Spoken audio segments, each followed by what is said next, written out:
Hi, I'm Sabine Schoenberg. Kitchens and bathrooms are the most used spaces in our homes. Done right, they can build real value toward your home's overall property value and for your quality of life. But these rooms are among the most demanding spaces to design and build. It's where design and function must come together. This series is a deep dive into the right kind of solutions for two very different spaces.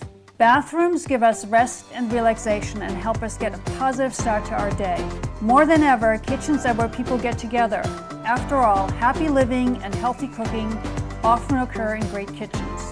From day one, I've had the same reaction in this kitchen. It just makes me feel old. The outdated backsplash tile, the dated Formica countertops that remind me of my first apartment, and a cooktop that just doesn't meet today's convenience and safety standards. And here in my bathroom, it's all beige and boring, and functionally, it just doesn't work. I'm going to show you a big transformation in my bathroom and how strategic upgrades in the kitchen can make a huge difference. So join us for Sabine's Kitchen and Bath Renovation.